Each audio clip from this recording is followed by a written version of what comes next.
Assalamualaikum warahmatullahi wabarakatuh. Hello everyone, we from group 1. So now we will presentation about power contestation. So we choose 6-day war for the case. Okay, enjoy the video.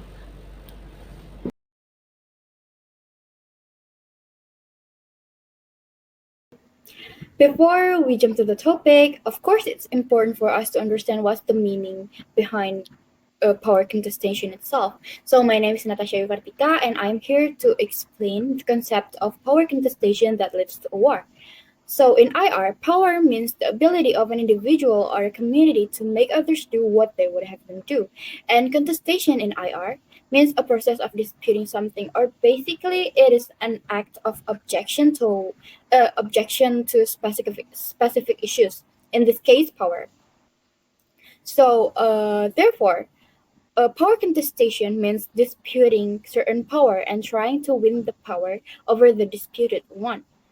And if diplomacy isn't working, then military conflict will be inevitable and it could lead to a war. Hello, I'm Salah Salvi Hareto Lumbantobing. So first I want to talk what was the Six-Day War about. So the Six-Day War between Israel and its Arab neighbors occurred more precisely after a series of events raised tension. After several minor military incursions between the two countries, Soviet intelligence report raised tensions by stating that Israel was planning a military campaign against Syria. As Egypt began preparing for war, Israel launched a preemptive strike against Egypt and Syria, which marked the beginning of the Six-Day War between Israel and the Egypt-Syria-Jordan alliance. The Six-Day War began with a preemptive Israeli air assault in Egypt and Syria. An Israeli ground offensive was also launched in the Sinai Peninsula, the Golan Heights, the Gaza Strip, and the West Bank. These territories were all captured by Israel, although the Sinai Peninsula was later returned to Egypt.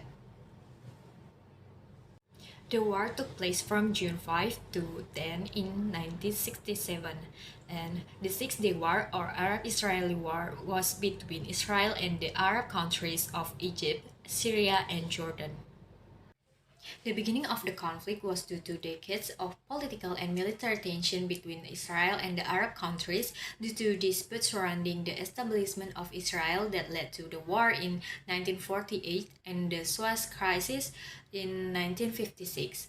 After the Suez Crisis, Egypt agreed to station a United Nations Emergency Force or UNEF in the Sinai Peninsula to ensure that all parties to the conflict would abide by the 1949 ceasefire agreement. But Arab leaders still felt deeply aggrieved by Israel's 1948 victory. In the 1960s, Palestinian guerrillas backed by Syria began launching attacks across the Israeli border, which were countered by Israel defense forces. In 1967, the fighting worsened shortly after the Soviet Union informed Egypt that Israel was moving its troops to the northern border with Syria. Although the information could not be confirmed, Egyptian President Gamal Abdel Nasser took action. Nasser ordered Egyptian troops to advance to the Sinai Peninsula and expel the UN peacekeepers who had been guarding the Israeli border for more than a decade. Then Nasser continued to raise the flag of war and disrupt the wheels of Israel's life, and Nasser also signed a treaty with King Hussein of Jordan. For the course of war, in June 5, 1967, the Israeli Defense Force launched an airstrike codenamed Operation Focus and sent almost all of its fighter jets to attack 18 Egyptian airfields. Israel expanded the range of its attacks and wiped out the air force of Jordan, Syria, and Iraq. Israel is also in complete control of the Middle East skies, and in addition, warfare also took place on the ground. Israeli tanks and infantry stormed across the border into the Sinai Peninsula and Gaza Strip. The same day, Jordan fired on Israeli forces in Jerusalem but was quickly repelled. In June 7, Israeli forces captured the old city of Jerusalem.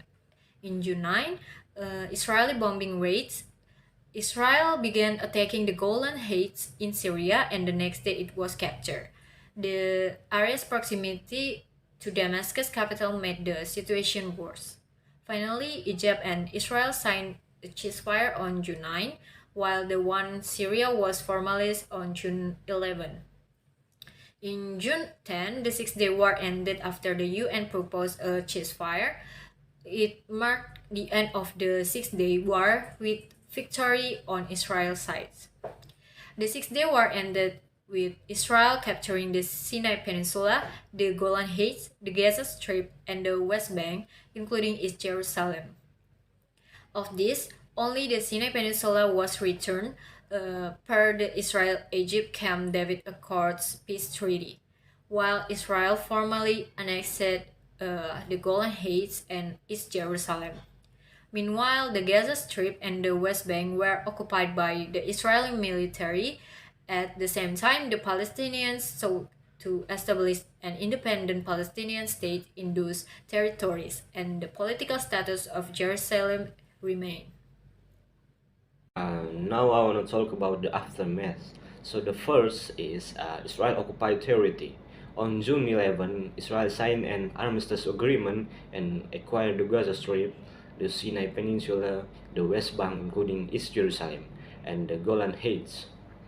Overall, Israel territory increased threefold, and including about 1 million Arabs who came under Israel control in the newly acquired territories. Many of the inhabitants of these territories fled Israel.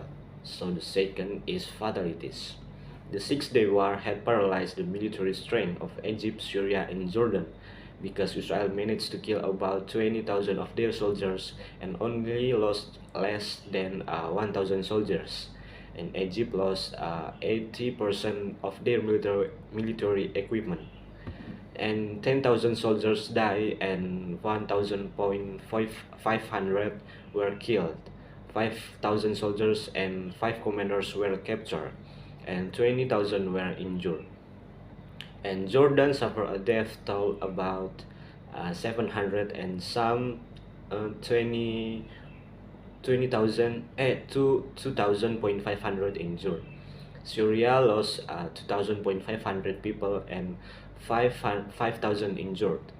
Half of the armored vehicles and almost all the artillery stationed on the Golan Heights were destroyed. The official figure of Iraq casualty is 10 is dead and around 30 injured. So the third is religion change. The end of the war also brought religion change.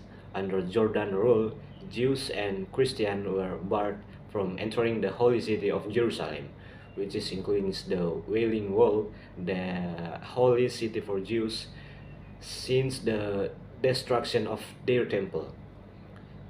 Jews feel Jewish sites have been neglected and their graves have been desecrated.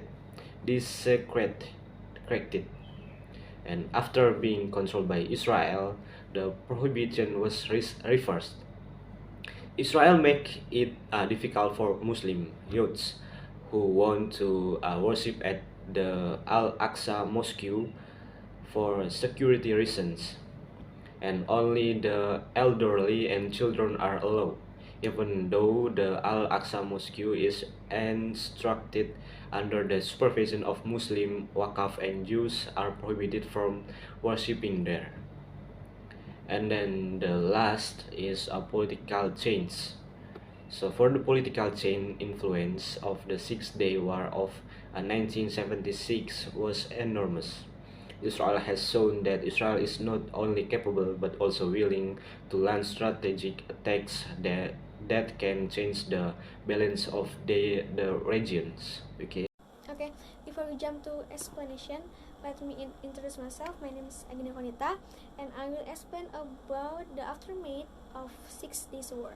So basically, the firstly is revolution change, such as the mobility of the American Jews during the founding of Israel and the wars of independence.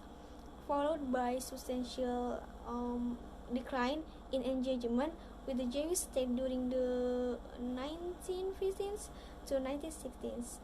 So the second is American organization involved in improving by problem solving in Israel's social and economic spheres. So the third is support United States to Israel and on his victory. So the division of American Jews to the United States according to Pew survey. According to Pew survey, basically Jews contribute about 2%, and as a form of Jewish for like a support for Israel. So many changes in the area after the war. Basically, after six war, literally the war. After the war, Israel's territory of winning the war, it is neighboring territories. To the south, they get the Sinai Peninsula and the Gaza Strip, Egypt. For for the east, they got the west bank of Jordan and the Golan Heights from Syria. Okay, so here is the conclusion. So the war happened after a series of events between those countries.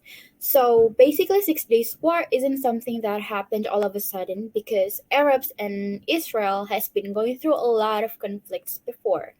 But specifically for this one, for the 6 Days War itself, the tension first escalated because Egypt closed the Straits of Tiran, which is really important to Israel, and therefore both Arabs and Israel began launching several strikes towards each other, leading to a war that occurred for 6 days from June 5 to June 10, I'm sorry, in 1967. So that's why it is called 6 Days War, because the war lasted for 6 days. The war ended after the UN post ceasefire, and victory belongs to Israel, and it has succeeded in capturing the Sinai Peninsula, the Golan Heights, the Gaza Strip, and the West Bank, including East Jerusalem. Even though the Sinai Peninsula, after the Camp David Across Treaty was signed between Israel and Egypt on September 17, 1978, the Sinai Peninsula was returned to Egypt. Okay, but how is this considered as power contestation? So this is actually related with the Arab boycott back then.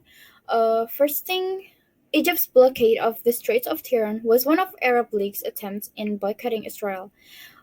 Since the strait is really, really important to Israel, right? The Arab boycott itself was a form of Arab nations' attempt to assist Palestinians in their struggle against Zionism. So basically, the Arab League wanted to weaken Israel's economy in a hope of Zionism power could also decline, because Arab League was ally to Palestinian. Okay, finally responding to some explanation before, I offer some critical opinion of my group. One is important to remember that Arab hostilities against Israel exist before the 6 Day War, so the result cannot be blamed solely for the impending hostilities. Israel cannot enforce peace, and Arab cannot force military victory. If Israel loses the 60 war, it is extensive likely to be threat, and of course the subsequent diplomatic consequence that will occur will be severe.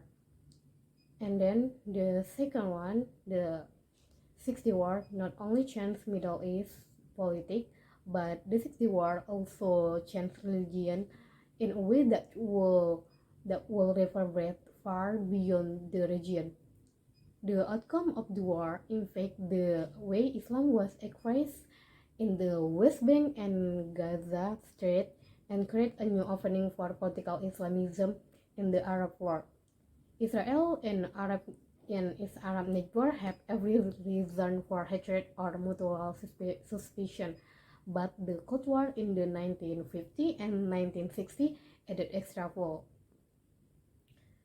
Three, the 60 war made Israel an invader, which it which is why it is important. The experience has been disastrous for Israel and Palestine. Israel built settlement for Jews contrary to international law that say invaders cannot place their people on the land they seize. Israel, however, see it differently for that.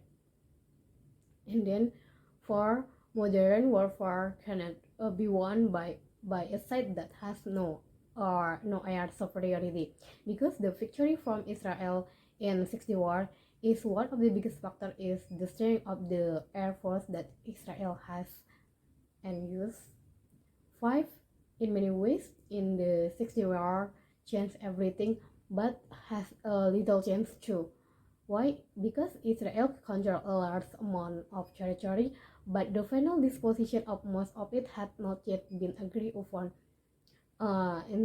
Internationally recognized permanent border for Israel and a possible Palestinian state have not yet been established. And then 6, like all historical turning point, no single observation can summarize the entry. That's all from us. Thank you for your attention. Thank you for listening. And let's say, see you.